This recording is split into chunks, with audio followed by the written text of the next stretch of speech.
Deyir ki, Muaviyə onların abır heysiyyətlidir, irzidir. Əgər bunu sındırsalar, alimlər icazə vermir ki, buna bir söz desinlər. Muaviyə haqqında araşdırsınlar, Muaviyə haqqında təhqiq etsinlər. Görsünlər ki, bu necə bir xəbis bir insan idi. Niyə? Çünki əgər Muaviyənin haqqında cəmaat müsəlmanlar araşdırsa, təhqiq etsə, görəcəklər, axı bu nə mundar bir məxluq idi.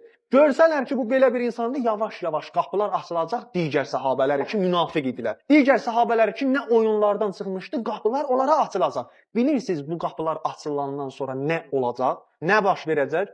Bu vahabilərin, o kəslər ki, əhl-i sünnə və cəmaa adlandırır özlərin, onların məzhəbi kökündən batacaq. Niyə? Çünki bunlar qaildilər ki, bütün sahabələr ədalətlidir. Hətta hədislər uydururlar, deyirlər ki, sahabələr göylərdə ulduzlar kimidir.